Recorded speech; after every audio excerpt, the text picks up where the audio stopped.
At siyempre, ang lagi kong sinasabi, ang Alpha and Omega, the beginning and the end of the corruption in our country is our yearly national budget. Bilang senador ninyo, babantayan natin ang tamang proseso ng pagpasa ng budget. Hindi po kagaya ng ginawa nila last year for this 2025. Illegal, highly anomalous, invalid, criminal, and unconstitutional 2025 budget. Saan ho kayo nakakita na yung Bicameral Conference Committee report na punong-puno ng blanco, 28 items were left in blank na nagkakahalagang higit kumulang 241 billion pesos. Saan kayo nakakita na ipasa yung 2025 budget? 241 billion pesos ang nawawala dahil sa 28 blank items na yan. And yet, they were able to pass the 2025 national budget amounting to 6.3 trillion pesos. Paano ka nagkaroon ng 6.3 trillion pesos? Meron kang 28 items na blanco. Tanungin po ninyo, kahit ang inyong katabi ngayong gabi, 1 plus 1, easy, 2. 2 plus 2, andali, 4. Tanungin po ninyo, yung inyong katabi ngayon, 3 plus blank, pakisagot kung ano po ang tamang sagot. 3 plus blank, baka merong henyong katulad ng mga miyembro ng Vice Camp. Masasagot po yung 3 plus blank. Subalit sila yung nasagot nila. Yung mga blanco na uwi sa 6.3 trillion pesos. Ito po yung ating linalabanan ngayon, kaya tayo ay nagsampa ng kaso sa Korte Suprema. Nalalaman po pa kahit na ng konseho ng tinatawag nating Sangguniang Kabataan. Nalalaman po ng konseho ng barangay, ng municipal council, ng city council, ng provincial council. Nalalaman ninyo kung paano magpasa ng tamang budget. Hindi maaari makapagpasa ang isang konseho ng isang taunang budget pagka mayroong blanco, kahit isa. Hindi maaari magpasa ang isang konseho ng taunang budget kahit may blanco ang halaga 1 sentimo. Subalit katangi-tangi at natatangi itong 2025 budget. 28 items were left in blank, 200 billion pesos na ipasa nila at naging GAA. Ito po yung aming ipinakita ni Pangulong Duterte kasama si 3rd District Congressman ng Davao na si Congressman Sid Ungab sa inyo. Subalit alam ho ninyo, habang kami lumalaban at nakikipaglaban para sa inyo, uulitin ko, we have all must understand what is at stake for our country this midterm election. Nasa sa inyo. Nasa sa inyong mga kamay. Kung gusto nyo magpatuloy ang baluktot na pamumuno, wala ho kaming magagawa.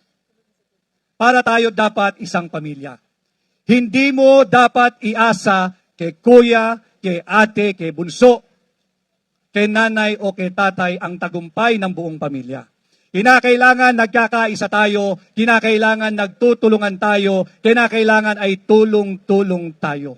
We share in the joy, we share in the pain, we share in the sacrifices, and we share in the challenges. At yung pagsasama nyo sa atin ngayong gabi, kasama ang hakbang ng maisog, kasama si Pangulong Rodrigo Duterte at ang mga Duterte certified and approved senatorial candidates, sa tingin ko, malinaw na ang inyong tugon. Ama na, sobra na. Tuldukan na natin ang kultura ng korupsyon sa ilalim ng kasalukuyang administrasyon. Labanan natin muli ang paglaganap ng kriminalidad. Labanan natin muli ang paglaganap at pagbalik ng droga. At higit sa lahat, labanan natin ang higit na pagiging talamak ng korupsyon. At bilang panghuli, ang dami kong nakikitang kabataan. Ito ay para sa inyo. Bakit tayo nagsampa ng kaso laban sa 2025 budget? Alam mo ninyo, malinaw din na nakasaad sa ating saligang batas. Article 14, Section 5 of our Constitution. Dapat ang pinakamalaking budget allocation ay napupunta sa education sector. Ito'y dapat ninyong malaman. Itong 2025 budget, binawasan ng 31 billion pesos ng Marcos administration ang education sector budget. Ito ay sa kabila ng EDCOM 2 report o yung tinatawag nating Second Congressional Commission on Education. Ayon sa EDCOM 2 report, 25% ng ating mga kabataan na may edad 3 hanggang 5 taong gulang ay malnourished, ay gutom, ay undernourished. 25% of them, of our young people, aged 3 to 5, gutom. Ayon din sa EDCOM2 report, halos lahat ng mga estudyante sa public school system na nasa grade 4 ay hindi dapat nasa grade 4 sapagkat ang kanilang competence, knowledge, and understanding and comprehension ay pang grade 1 lamang. Ano ang ginawa ng Marcos administration? Binawasan ng 31 billion pesos ang education sector. Ayon din sa EDCOM2 report, ang shortage ng classroom natin sa public school system ay 165,000 classrooms. 165,000 classrooms. And yet, last year, para ipakita ko sa inyo na hindi nila interes na mabigyan ng mabuting kinabukasan ng ating mga kabataan. Sa kabila ng 165,000 classroom shortage, ang naipagawa lamang ng kasalukuyang administrasyon sa buong taon ng 2024 ay 847 classrooms. Nasaan ang pera nating mga Pilipino? Inuna ang AKAP, inuna ang IX, inuna yung hindi mo makita at maramdaman na flood control programs. Hinuli ang education sector. Ito ho ang estado ng ating education system ngayon.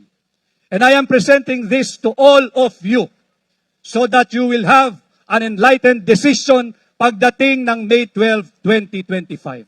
I am bringing all of this to you so that you will have your own opinion, your own stand on public issues. I am not bringing this to you so that you will side with me. No, it's up to you.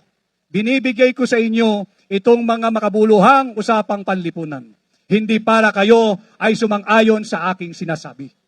Kinakailangan malaman nyo ito because it is also the duty and part of the advocacy of Hakbang ng Maisog to raise the level of public discourse. Kinakailangan nating iangat ang uri ng usaping panlipunan.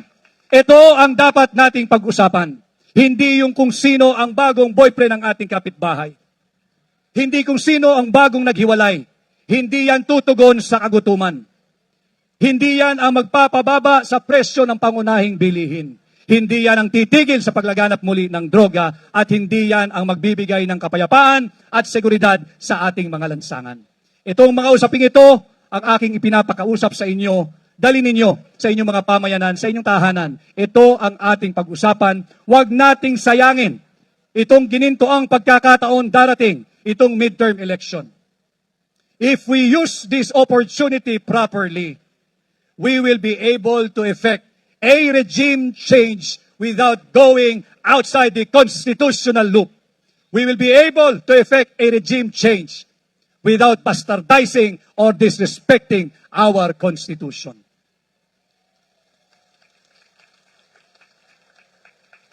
So sana magsama-sama tayo, muli uulit-ulitin ko, please, you have to understand. And if you do, you have to have your friends understand what is at stake for our country, for you and for your family, and for our collective future this coming midterm election. Mabuhay si Atty. Vic Rodriguez! Mabuhay si Atty. Vic Rodriguez! Rodriguez! At ako naman ho ay nagpipresenta sa inyo, nagpapasuri, nagpapakilala, nagpapakilatis at nagpapatimbang.